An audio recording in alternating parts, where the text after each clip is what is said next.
And let's get started. The first one is personal development. Now, in illustrating personal development, Mr. Schoaf, my teacher, started with money. You know, money's not the only place to start in talking personal development, but it's where he started, so let me share the thoughts he shared with me back then. Let me share them with you. Here's the best lesson I can give you on economics. It's very simple. We get paid for bringing value to the marketplace. That's about as simple as I can put economics. We get paid for bringing value to the marketplace. Now, it takes time to bring value to the marketplace. However, we do not get paid for time, so we cross that out. Mistakenly, the man says, I'm making about $20 for an hour. Not true. If that was true, you could just stay home, right, and have him send your money. So that's not true. We don't get paid for time. We get paid for value brought to the marketplace. Now, since that's true, here's one of the key questions of my talk to you today. Is it possible to become twice as valuable to the marketplace and make twice as much money in the same time? Is that possible? The answer is yes. Could you become 3 times as valuable as you might be right now to the marketplace and make 3 times as much money in the same time? And the answer is yes. 5 times, 10 times? Of course. America is unique. It's a ladder to climb. It starts down here, let's say, at $5 an hour, and it keeps going up. Top income last year, $80 million. The guy who runs Coca-Cola. Now, that's a heck of a ladder. That's why everybody wants to come here, right? The boat people are not headed for Vietnam. People haven't plotted and schemed for 50 years saying if I could just get to Poland, everything would be okay. Not true. Everybody wants to come to America. And the reason is because we've got the best wind ever blowing in our favor. We've got the best economic opportunity anybody's had in 6,500 years. And all you have to do is understand it and take advantage of it. Now, there's some key questions to ask here. Why would the marketplace pay someone only $5 an hour? Very simple answer. They're not very valuable to the marketplace. Now, we must underline to the marketplace. This person might be a very valuable brother, yes. Member of the family, valuable, yes. Valuable member of the church, of course. Valuable citizen of the country, yes. Valuable in the sight of God, no doubt. We're all of equal value in the sight of God.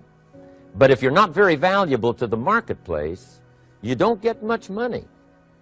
You say, well, it shouldn't be that way. Well, then you got to start your own country. You know, this one's been in process for 200 years, and this is the best we've been able to come up with so far. But here's the key. You don't have to stay here. Now, there was a big debate in Congress last year that this $5 was not enough, should be 6, should be 6, should be 6. But we don't need legislation. 6 is already on this ladder. The next step up. You know, if you work for McDonald's, they'll pay you $5 an hour to take out the trash. If you whistle while you take out the trash, they'll pay you $6 an hour. So we don't need that legislation. You just need to take lessons on how to whistle. Have a good attitude. Now, as you begin to climb this ladder, why would the marketplace pay some people $50 an hour? Answer, evidently, they must be more valuable to the marketplace. 10 times more valuable. And is that possible for someone to be 10 times more valuable and earn $50 an hour instead of 5? And the answer is yes. That's what America is all about. Now, why would the marketplace pay some people $500 an hour? Evidently, this person must be much more valuable to the marketplace. That's what's important to understand, to the marketplace. And would the marketplace pay one person $80 million for 1 year's work? And the answer is, of course. If you helped a company make $1 billion, would they pay you $80 million? I'm telling you, it is possible. And that's why America is so exciting. That's why this financial ladder is so exciting. It's possible for all of this to come true for all of you, no matter where you start. As a student in school, just getting started out there in the workplace, This is all possible for you. Now, Mr. Schoaf gave me the clue on how to climb this ladder as high as I wanted to climb. Now, we're talking primarily economics here. There's a lot of other ways to become valuable to your family, valuable to your friends, valuable to the community, valuable to the team, right? Valuable to the team effort, valuable to the concert. But here's what he said to me. In climbing this ladder economically, all you have to do is work harder on yourself than you do on your job. Once I heard that, it made sense to me. I kept hoping that everything else would change around me, found out that if I went to work on myself, worked on my skills, worked on my language, if I became better than I was each year, if I grew in skills and language and vocabulary and competence, then I would become attractive to the marketplace. Not very long ago, a company called me and said, Mr. Rohn, we're expanding internationally. We'd like to have a bit of your expertise to help us. Would you give us a bit of your time? We'll add some millions to your fortune. And I said, okay.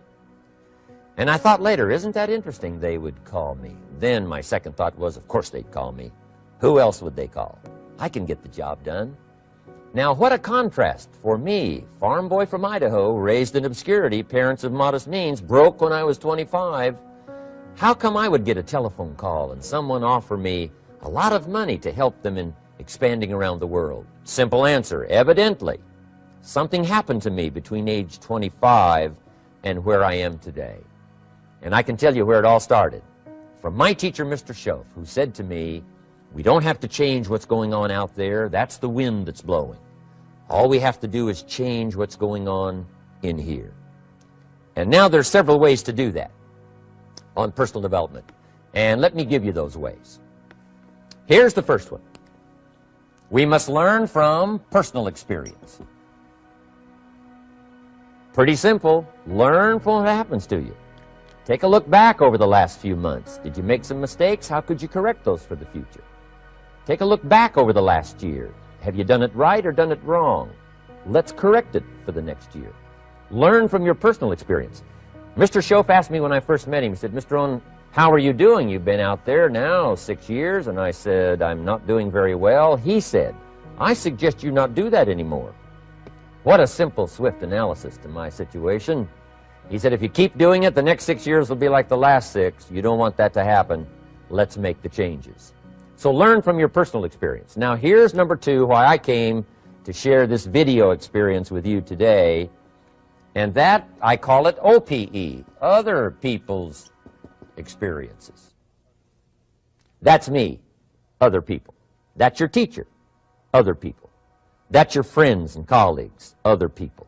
The people you meet that can pass along to you their experiences, what's happened to them, the mistakes they made, how they corrected them, how they changed their health and changed their bank account and changed their income and changed their future. That's it, other people. Now there's 2 kinds of people to learn from. One is failures. It's too bad failures don't give seminars, right? That would be valuable. Bring your notebook, have them tell you how they lost it all and threw it all away, threw their health away and threw their friendships away and things didn't work out well. That would be valuable. But now then we must also learn from positive, people that have done well. They've got the health, and so we ask them, how did you become so healthy? They've got the skills, so we ask them, how did you become this skillful? They've got the income, so we ask them, how did you get here in such a short period of time? So now here's what's important in personal development. In learning from other people, we learn, number 1, by observation. We learn what we see. We watch people that are successful in what they do. In sports, we watch their disciplines. In business, we watch their disciplines. By observation, what we can see. The reason I created this video was something that you could see someone's experiences translated for you. Second, we learn by what we hear. I've got some of my lectures on cassette tapes, so you can take them with you wherever you go and learn by listening. Turn your car into a mobile classroom and listen. And then listen to the sermon on Sunday morning. Listen to the lectures. Listen to the teacher. Listen to someone who's got something good to say. And then number 3 is vitally important on personal development, and that is read all the books you can possibly read in your lifetime. Mr. Schoaf got me started on my library. I've got one of the better libraries. Haven't read everything in it, but I feel smarter just walking in it, my library. At least I was smart enough to buy it. Now I got to be smart enough to read it. And then, of course, I got to be smart enough to decide what's valuable and then do it. But this one is very important. Become a good reader. Some books that helped change my life. Mr. Schoaf recommended, of course, the Bible. And my parents made sure I was a pretty good scholar by the time I was 18. That's been so beneficial for me, drawing from those illustrations, reading about those stories, people who made it and people who didn't make it, and what the difference was. And then other books that helped to really change my life. One called Think and Grow Rich by Napoleon Hill. And then a book that helped me become financially independent by the time I was 31. And that book is called The Richest Man in Babylon by George Clason. And I'm going to share a little bit of that book with you when I get to financial independence today, our 3rd subject. But I started reading the books, attending the classes, making sure that I got in front of people that had something good to say. And then I started keeping a journal. One of the major things my teacher taught me was to keep a journal. He said, don't trust your memory. If you hear something good, just make a little note and write it down. Now, at first I took, notes on pieces of paper and torn off corners and backs of old envelopes. And it didn't serve me well, thrown in a drawer. Then I learned to keep a journal, a bound copy of all my notes. So I would suggest you do the same. Things that impress you, a poem that impresses you. When you attend a class, some of the ideas that impressed you, jot them down. You read something in a magazine, right? Some ideas. Take those out, put them in your journal. Keep a good journal the rest of your life. This will serve you well. My journals make up a significant portion of my own library. And if you saw my library and saw my journals, I tell you what you'd have to say. This is the library, and these are the journals of a very serious student. No wonder Mr. Rohn is invited to lecture and speak on his experiences around the world. So I want the same thing to happen to you. Value captured that you can resort to later, go back over it and review it, and let it become valuable to you. So that's my first subject, personal development. Work harder on yourself than you do on your job. Develop the skills, learn the lessons, take the classes, absorb all that is being taught to you these days. And then later on, of course, you can sort it out, what's valuable to you and how to refine it for your business and for your life and for your future. But the main thing is to get it and start this process of personal change, personal development. And let me say it one more time. If you will change, everything will change for you. You'll never be the same. You'll keep growing. As you look back on a few months, look back on a few years, you won't believe the progress you can make. Economically, your relationship with your family, your friends, and whether you're in sports or economics or whatever, I'm telling you, that whole process of committing yourself for personal change, personal value, can really make your life unique and worthwhile. Now let's cover the second subject, on setting goals. Mr. Schoaf gave me some tips on setting goals that changed my life forever. And I want to share those with you.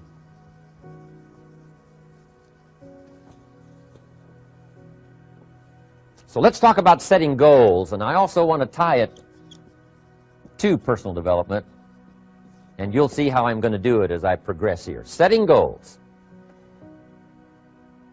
We need to take a look into the future. There are 4 things to consider in terms of attitude. One is how you feel about the past. Best advice I can give you on that is treat the past as a school. Let it teach you the mistakes you've made, the things that went wrong, the things that didn't work.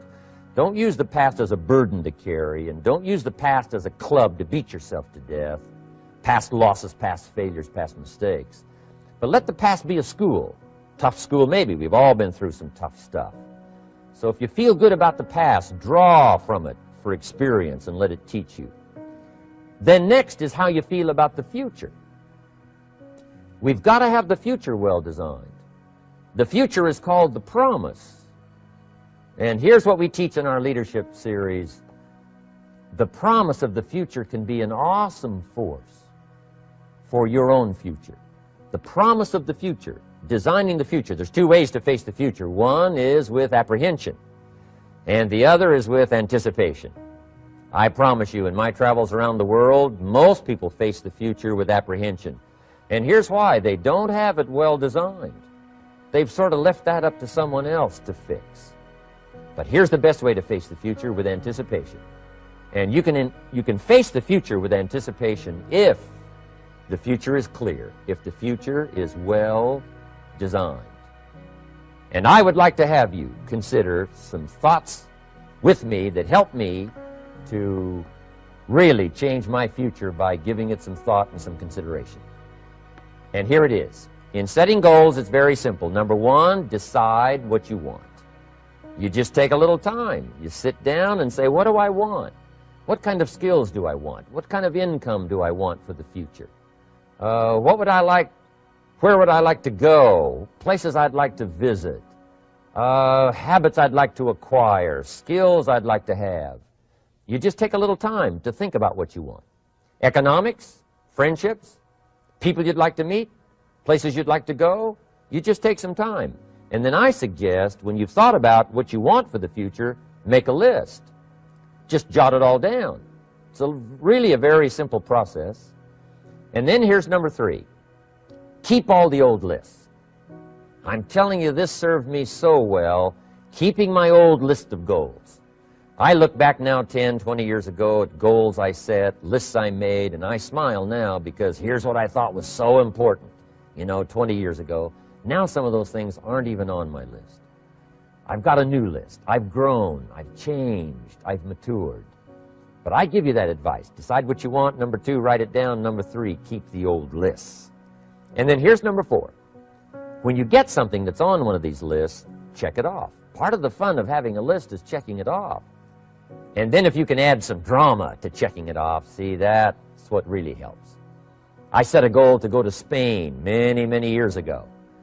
And when I finally made my first trip to Spain, I had that journal with me that had that list in it. And while I had my journal on my lap, waiting for the wheels to touch down in Madrid, I waited until the wheels touched the runway, and I checked it off. Just adding a little drama. So, part of the fun of having a list is checking it off. Now, here's what's important about the lists and designing your future. If the future gets clear, the price gets easier. Because you got to remember, for every promise, there's a price to pay. Everybody's got to pay the price. Everybody's got to do the deal. Everybody's got to do the disciplines. Everybody has to pay. But here's what I've discovered. If the promise is clear and powerful, the price is easy to pay. The price is some classes. The price is a few books. The price is a few disciplines. The price is finding something that'll make your life better, make you grow, make you change, make you develop. So the first part of the key is to design the promise. Then, what is the price to pay? I'm telling you, the price will be easy. Anybody in my audience can pay it, no matter where you are, where you come from. Color doesn't matter, religion doesn't matter, where you grew up doesn't matter, circumstances don't matter. I'm telling you, if you'll make the promise of the future clear for yourself, the things you want, the places you want to go, the things you want to have, the person you want to become, the skills you want, the homes you want, the future you want, the friends you want, all of the values of life that you could possibly want. If you'll make that clear, make those lists, and be serious about it, I promise you it's an easy price to pay. Anybody can pay it. And the best advice I can give you is, if I can do it, you can do it. Farm boy from Idaho, raised in obscurity, I changed my life, turned it upside down, turned it all around, found economics, found future, found promise, and if I can do it, you can do it. So, start setting your goals and see if you can't get a better excitement going for the things you want to accomplish for the future. Now here's my third subject, and that's called financial independence. Oh, by the way, before I get to financial independence, let me cover one more point. One of the major reasons for setting goals is for what they make of you in achieving them. My teacher advised me when I first got started at age 25, he said, Jim, why don't you set a goal to become a millionaire? He said, it's got a nice ring to it. you know, enough zeros to impress your accountant. And he said, I'm here to help you. You're only 25 years old. You've been to 1 year of college. You've got a beautiful family, every reason to do it. Why don't you set a goal to become a millionaire? And he said, here's why. And I thought, he doesn't need to teach me why. Wouldn't it be nice to have $1 million? He said, no, then you'll miss it. He said, here's why. For what it will make of you to achieve it. I'm telling you, that statement changed my life. Set the kind of goals that will make something of you to achieve them. He said, now, once you become a millionaire, what's important is not the money. I thought, that's kind of strange teaching. He said, honest, it isn't important. He said, you could just give the money away. Now, I did better than that. I lost it all. By the time I was 31, I was a millionaire. By the time I was 33, I was broke.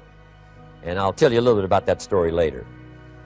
But when I lost all my money, guess what? I found out Mr. Schoaf was right. What was valuable was not the money. What was valuable was what I became to earn the money.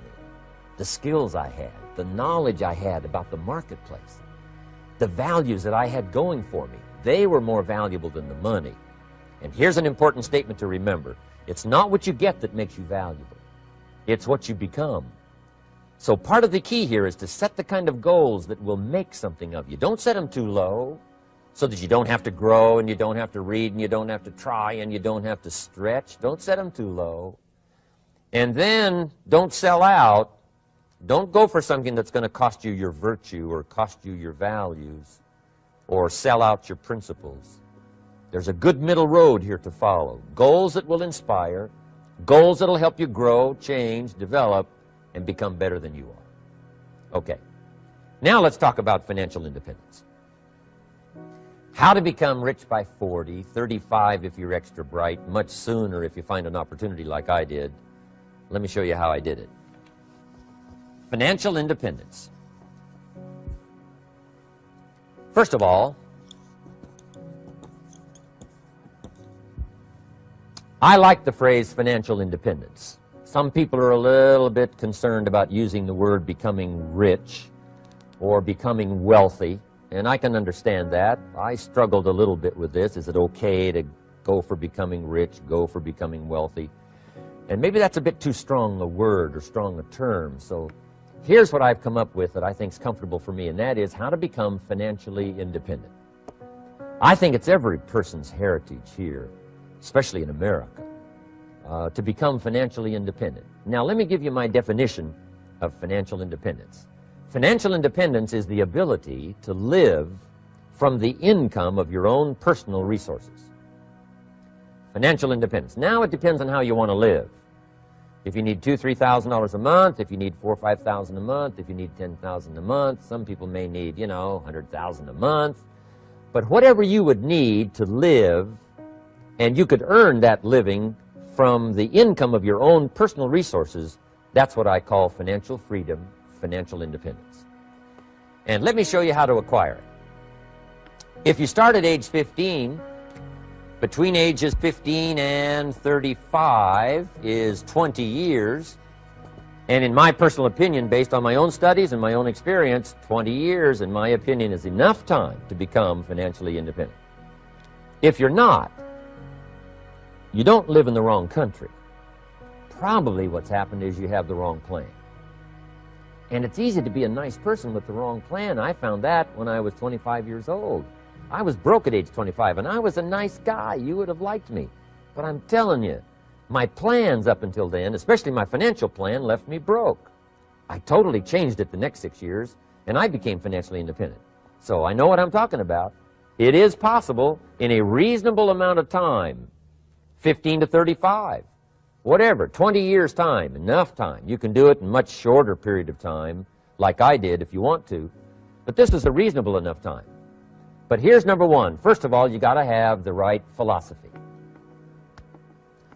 Philosophy is our ability to gather knowledge and sort through it and decide what's valuable. To develop a philosophy about life, a philosophy about our health, a philosophy about our family relationships, a philosophy about economics. And if you develop the right philosophy, that's what helps to set this sail. so that in 6 years it takes you where you want to go, instead of winding up like I did that first 6 years of my economics, broke, no money, empty bank account. The right philosophy. Now let me give you a couple of philosophies to consider. Here's the first one. It's called the philosophy of the poor. And here it is. Poor people usually spend their money and invest what's left. That's the philosophy of the poor. Now here's the philosophy of the rich. Rich people invest their money and spend what's left. And here's the startling answer. It really doesn't matter what the amount is. What's most important is not the amount. What's really important is the philosophy. So I would ask you to adopt this philosophy of spending after you have invested. Invest first, then spend. And I've got a little formula that I'm going to share with you. Now, what should a child do with a dollar? I mean, there's a lot of debate going on, I'm sure, across the country on what a child should do with a dollar. Here's one opinion. It's only a child and it's only a dollar. What difference does it make? Well, in my opinion, it makes all the difference in the world. A person's economic future starts with a child with a dollar. Somebody says, oh, no, you're only young once. Let him spend it all. Well, when would you hope that would stop?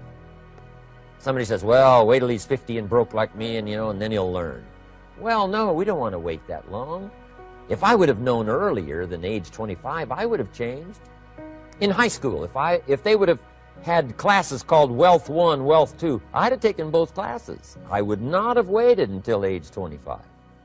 So, the earlier the better. So, what should a child do with a dollar? Here's the simple premise to begin with. Don't spend it all. And if a child wants to spend the whole dollar, you got to say, hey, don't spend it all.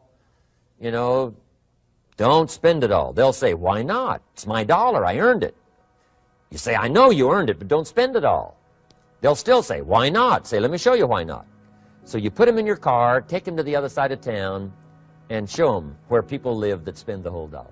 You just drive them around. Kids learn best by visual. Just drive around and say, would you like to live here? Kid says, no. Would you like to live like these people live? Kid says, no, no. Then you can't spend the whole dollar. So, kids will get the message. So, take them to the other side of town, show them around, unless you already live there, and then just show them around. Anyway, don't spend the whole dollar. Now, let me give you my best view of what to do with a dollar. And I promise you, if you started at age 15, now if you're over 15, right, you've still got plenty of time. You still got 20 years. If you're 30, you still got 20 years. I mean, you still got plenty of time to start what I'm about to share with you. What to do with a dollar. Here's my first bit of advice. Never spend more than 70 cents. Never spend more than 70 cents. Now, you got to pick some number, and the number you pick is going to be determined by your philosophy. It's going to be determined by what you've been taught or your experience teaching yourself. When I first met my teacher, Mr. Schoaf, I was at about 110% of each dollar. I'm down at Budget Finance, hawking my furniture and my car one more time. And then I learned a whole better formula for financial independence. Number one, don't spend more than 70 cents. Now, kids say to me, well, okay, what do I do with the other 30 cents? And here's what I teach them. 10 cents for charity. Charity or church, or helping people that can't help themselves. 10 cents to support worthy projects. Projects that you feel good about. 10 cents out of every dollar. It's called being generous with part of what you've taken out of society. Now, in my opinion, nothing teaches us character better than generosity. No class, no teacher, no book teaches character better than generosity. And the best time to start is when the amounts are small. And I know if kids learn these lessons well, they'll give a dime out of a dollar, help people that can't help themselves, support worthy projects. Or if you belong to a church, they teach tithe, piece of. That's very important. Now, because when the amounts get larger, sometimes it's a little more difficult. Giving 100,000 out of a million, someone says, oh, if I had a million, I'd give 100,000. I'm not sure. That's a lot of money. So the time to start is when the amounts are small. 10 cents out of the dollar. Okay, next 10 cents I call active capital. Active capital means do something to make a profit. Active capital. Set aside a portion of your income. Wages are okay, but I'm telling you, wages will make you a living. Profits will make you a fortune. So set aside part of your income as capital, called active capital. Any kind of project you can possibly think of, you can possibly come up with. I'm going to write a new book, I think, for kids. I think the title is going to be, Of Course Kids Should Pay Taxes. It's kind of an interesting title. In California, kids do pay taxes. When a child walks into 7-Eleven, buys something that costs $1, the proprietor says, give me 7 more pennies. And the child says, hey, what's these 7 pennies for? And the proprietor says, that's the taxes. Kid says, well, hey, I'm only 8 years old. Proprietor says, congratulations, you're my youngest taxpayer. Give me the money. So in California, where I live, kids do pay taxes. Big question is, should they? And my book will answer that question. Of course, kids should pay taxes. Nothing is for free. If you want to ride your bicycle on the sidewalk instead of in the mud, you got to pay the 7 pennies. Nothing is free, so we all have to pay. So, 10 cents out of your living, out of the money you earn, set aside for capital. Capital to try your best to show a profit. And in my book, it's going to be all kinds of ways kids can make money, right? 2 bicycles, one to ride and one to rent. I mean, you know, it doesn't take long to figure out some enterprise that'll start making a profit. Then you must jot this down if you're taking notes. Profits are better than wages. 1, you can't usually start wages until you're about 16, 15, 16, but you can make a profit long before you're eligible to start earning wages. And then there's no limit to profits, and they can double and triple and quadruple. You know, there's no limit. It's incredible how fast profits can grow. So profits are better than wages. Wages make you a living. Profits make you a fortune. Now, the third 10 cents is vitally important. I call it passive capital. Capital you let somebody else use. A financial institution, stocks and bonds, mutual funds, whatever. Let someone else use it. You furnish the money. They use it to make a profit, but they pay you for the use of it, called interest. And here's one of the things that'll make you financially independent fairly quickly, and that's called compound interest. And this is how you get it. Letting someone else use a portion of your money, your substance. They show the profit, they pay you interest. And this passive capital, I'm telling you, over a sustained period of time, if you'll develop this little 10, 10, 10, and 70, especially starting at age 15, I'm telling you, by the time you're 35, you will be financially independent. You'll have the ability to live from the income of your own resources. And then one more point on passive capital. There's a Bible philosophy. I'm an amateur on the Bible. But there's a Bible philosophy that teaches the borrower is servant to the lender. And if you want to be in a powerful position as you grow older, finally when you become mature, maybe have your own business, things have worked out for you for the future, the position you always want to be in is the power position. And that's called the lender. The lender is the power position. So if kids learn early enough, and then you ask them what they'd like to be when they grow up, I'm telling you, once they understand, they'll say, well, one of the things I want to be is one of those lenders. That's the power position, not the spender. No, you'll be pitied the rest of your life if you just become a spender. You got to become a lender. And I think this is the one formulas to follow. 10 cents out of every dollar. Let someone else use it. Be the lender, power position. Then try to show a profit. Can't we teach our children how to take $1, search the neighborhood, find a broken wagon, pay $1 for it, bring it home, you know, clean it up, sand it until it's clean, paint it red till it shines, straighten out the wheels till they're true, take it back to the neighborhood, sell it for $5? Anybody can do that. Now, does the child deserve $4 profit? And the answer is yes. Society now has a mended wagon. And that's what America's all about. Finding something, touching it, making it better, making a profit, taking part of your resources, helping people who can't help themselves. Let someone else use it to make a profit. Some projects require more capital than one person has. Exciting. and then let them pay you for the use of it? America's had this philosophy now all these years. Communism has taught all these years capital belongs in the hands of the state, not in the hands of the people. We've been teaching all these years capital belongs in the hands of the people, not in the hands of the state. And we turned out to be right. Capital in the hands of the kids, capital in the hands of the people. Enterprises that make a profit, enterprises that grow. It's the hope of our future. So that little simple formula, I hope, will help you. Now, one more key on financial independence, and that is attitude. Attitude. Here's number one. I used to say, I hate to pay my bills.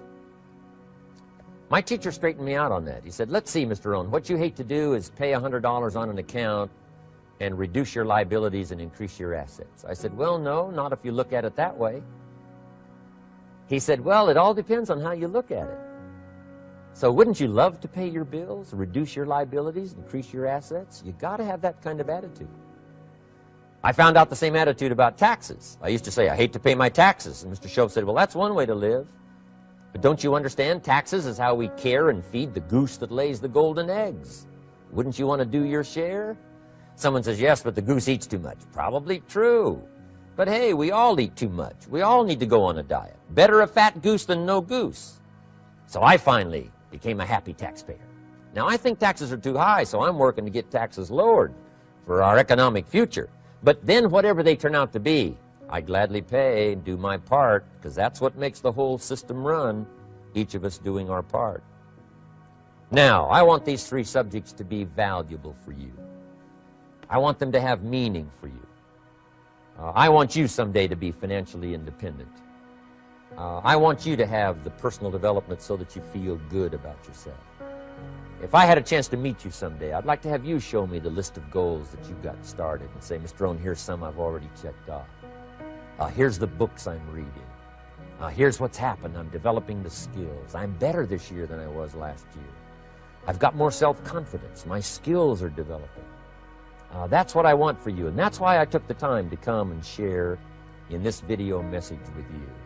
I do seminars all around the world, but this is one way that I can reach out and touch you in case you can't come to my seminars, wherever I am. Maybe this video will reach you somewhere, and it'll have an impact on your life. And what I'd like to do is later hear about it, a letter, phone call, or to have a chance to meet you in person. And now I'd like to leave you with these 4 questions called questions to ponder. These questions were valuable for me, and I want to make them valuable for you. Here's the first one, why? We all ask why we should work this hard. Why take that many classes? Why go to school that many years? You know, why take the notes? Why read the books? Why work that hard? Why put yourself through the push-ups and the disciplines? Why? Good question, why? Best answer to why, I think, is the second question. Why not? Why not see how many books you can read, how many classes you can take, how many skills you can develop? Why not see how valuable you can become to the marketplace and to your friends and to your family? Why not see what you can make of yourself? Why not see how far you can go, how much you can see, how much you can earn, how much you can share? Why not? That's the heritage all of us have, in America especially, is to see what we can make out of our lives now that we've been given this extraordinary opportunity. Now, my third question I'd love to ask you in person. But since I can't do it in person, I want to ask it of all of you. But I want you to take it personally. And my third question is, why not you? Why not you with good self-esteem? Why not you starting to change and setting goals? Why not you starting to make progress toward financial independence? If I can do it, you can do it. I wished I had a lot more testimonials here today besides mine. A whole steady stream that would come by and tell you their story. Someone who started with nothing, finally run a big enterprise. A mother who was on welfare, now she owns her own business. In addition to my story, I wish I had a lot more. And if all of them told their story, guess how they would probably wind up their story? They'd probably say, just like me, why not you? If we can read, you can read. If we can change, you can change. If we can figure it out, you can figure it out. If we can turn it around, you can turn it around. There isn't anything you can't accomplish. That's what those testimonials would say. And so I want to say it to you personally. Why not you? You've got the brains, you've got the stamina, you've got the vitality, you've got the interest, you've got your life ahead of you, you've got the future. You can do it. If anybody can do it, you can do it. If one of us can do it, hey, we all can do it. And now here's my last question. Why not now? This is a good time as the 20th century starts to wind down, a few more years as we get ready for century 21. What a good time to set your goals, work on yourself, work on your skills. What a good time to get it together. What a good time to start this process. Personal development, growing, changing, developing, having a good plan for your money and for your life and for your future. Why not now? And I hope I have a chance to see you one of these days and share with you the experience, the reaction, the response you might have had from my message today. And until I get a chance to see you on this side of the world or the other side of the world, in some school or some seminar, or maybe I'll come and speak for a company that you work for someday, I hope I get a chance to meet you. Until then, I wish you the best. I want all that I've gotten to be yours and much, much more. God bless. Goodbye.